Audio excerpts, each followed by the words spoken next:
Jokowi promosikan Bipang, Kadrun, dan Nadir nyinyir disco. Pemakan babi santuy, ditulis oleh Manuel di siwar.com. Promosikan Bipang Ambawang, Jokowi sebenarnya tahu kalau lebaran ini bukan hanya milik orang muslim saja, namun mulai milik orang Indonesia. Libur lebaran adalah salah satu libur panjang yang membuat banyak orang pergi pulang kampung untuk melakukan silaturahmi kepada keluarganya. Akan tetapi yang menjadi kenikmatan daripada libur lebaran di Indonesia adalah liburan ini dinikmati oleh bukan hanya orang muslim. Libur panjang ini dimana dinikmati oleh semua orang dengan tanggal merah yang sama-sama dirayakan. Tentu, seharusnya yang pulang kampung juga bukan hanya orang Islam yang sudah rindu berlebaran. Yang pulang kampung banyak sekali. Mereka lumayan dapat libur panjang di bulan suci umat Islam yang dinikmati oleh umat lainnya. Seperti liburan Natal yang dirayakan oleh orang Kristen, tentu tanggal merahnya dinikmati juga oleh orang Islam dan semua agama lainnya. Hari Raya Nyepi yang juga dirayakan oleh umat beragama non-Hindu. Untuk liburan dan beristirahat sejenak, hanya lebaran yang cukup panjang. Maka promosi Jokowi di dalam liburan lebaran ini tidak perlu dilihat berlebihan, harus dari perspektif agama dan seterusnya.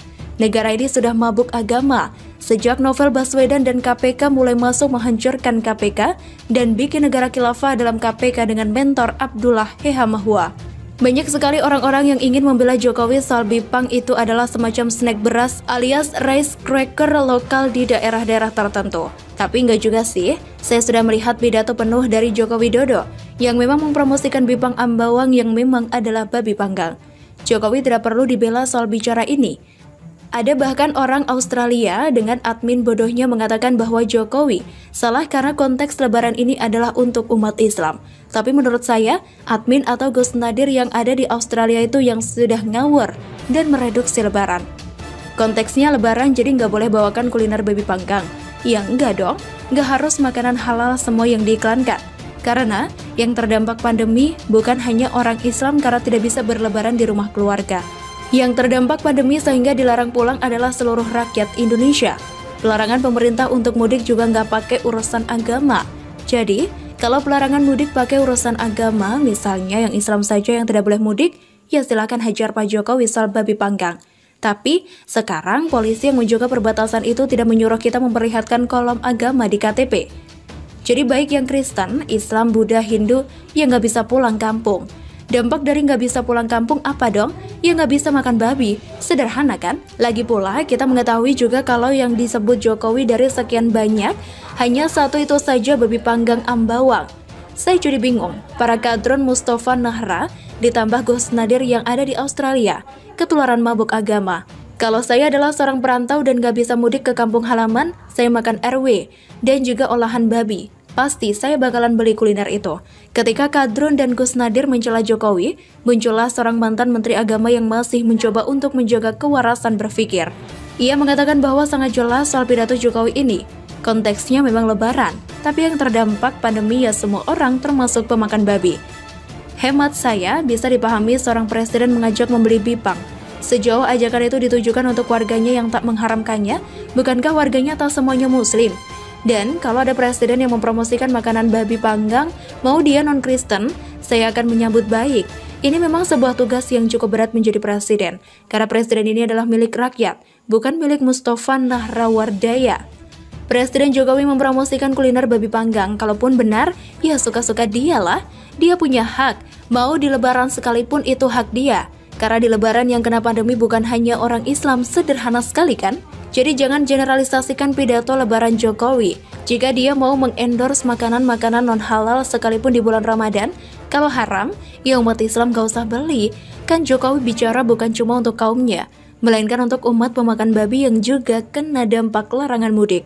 Bagi para tukang nyinyir, sini datang ke kampung saya akan sajikan berbagai sajian babi-babian. Dijamin enak, kalian yang hidup hanya di tempurung radikalisme dan intoleransi, tidak pernah tahu betapa luasnya Indonesia ini.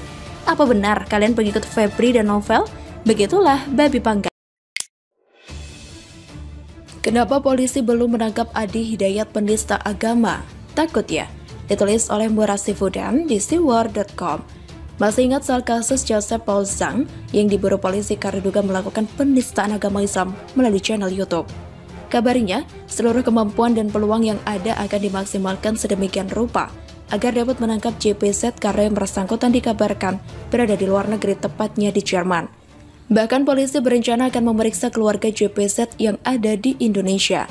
Kesannya, polisi sangat berhasrat menangkap JPZ. Kita tidak tahu apakah demi penegakan hukum pasal penistaan atau berdasarkan desakan massa yang kebetulan menyandang status mayoritas di Indonesia. Nanti akan kita simpulkan di bawah setelah membahas pokok persoalan di tulisan ini tentang Adi Hidayat. Di media sosial, telah beredar video Adi Hidayat yang menjelaskan tentang asal-usul kata gereja dan hari Minggu. Saya kutip saja. Berdasarkan perjalanan waktu, igreja, lama-lama menjadi gereja. Jadi, gereja itu bukan bahasa Indonesia, tapi dari bahasa Latin, asalnya igreja. Bagaimana cara ibadahnya? Pertama, mereka datang ke situ itu 2 hari setelah orang Islam ibadah. Orang Islam umumnya hari Jumat mereka ke masjid. 2 hari setelah itu mereka berangkat ke gereja. Nah, cara menyembah orang-orang Katolik sampai sekarang itu nggak langsung menyembah Tuhannya, lewat perantara. Jadi, kalau mau ditebus dosanya datang kepada Bapa gitu kan, minta pengakuan dosa dan sebagainya, disebut dengan santo. Pada saat itu yang disembah Santo Domingo. Jadi, ketika berangkat ditanya mau kemana, mereka nyembah Santo Domingo ke gereja. Lisan orang kita suka menyingkat Santo Domingo, Domingo menjadi minggu sampai harinya tidak pakai O. Nah, itu disingkat jadi minggu. Minggu itu nggak ada. Itu bukan bahasa Indonesia asli. Bukan. Dulu Ahad, semua mengatakan Ahad. Santo Domingo disingkat jadi minggu. Orang kita kan suka menyingkat bahkan kadang jauh ya. Domingo, minggu. Hadirlah sampai hari ini. Adi Hidayat. Dari petikan penjelasan AHA di atas terdapat beberapa kesesatan. Pertama, umat Katolik menyembah Santo Domingo. Umat Katolik tidak pernah menyembah santo atau orang yang terbukti hidup, kudus, atau suci. Melainkan meminta santo itu untuk mendoakan umat Katolik tersebut. Sama seperti kita meminta orang lain mendoakan kita, atau karena santo-santa adalah anggota gereja. Hanya saja karena santo atau santa untuk perempuan kudus dianggap suci dan berada di surga dianggap doanya berkenan kepada Tuhan. Kedua, Santo Domingo sebagai perantara. Domingo adalah bahasa Spanyol. Bahasa Indonesianya adalah Dominicus. Santo Dominicus dan Santo Santa lainnya tidak pernah dianggap sebagai perantara menurut Katolik. Bagi Katolik, perantara satu-satunya antara manusia dengan Allah atau Allah Bapa adalah Yesus Kristus. Ketiga, igreja bukan bahasa Latin melainkan bahasa Portugis. Bahasa Latin igreja adalah ecclesia, yang berasal dari bahasa Yunani yaitu ecclesia, yang artinya perkumpulan yang khas atau khusus.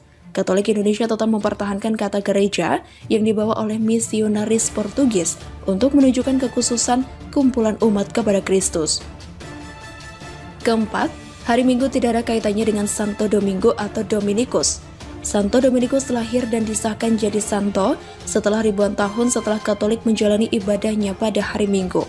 Memang, Katolik Indonesia sama seperti kata gereja, menggunakan minggu yang berasal dari kata Domingo yang berarti hari Tuhan yang dibawa Portugis. Tetapi tidak ada hubungan Santo Domingo dengan ibadah Katolik atau biasa dikenal dengan Ekarista atau Misa Kudus yang dilaksanakan pada hari Minggu.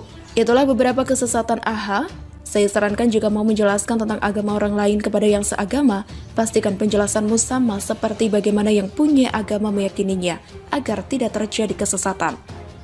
Kenapa AHA harus ditangkap?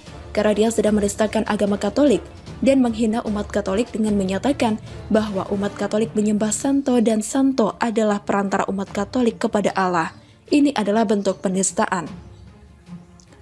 Kenapa polisi tidak mempersangkakan dan menangkap AHA? Apakah karena tidak ada pelaporan?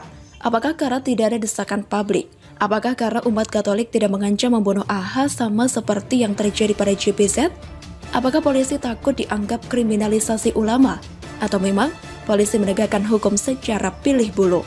Kasus penistaan terhadap agama umat Kristiani atau Kristen dan Katolik sudah seringkali terjadi.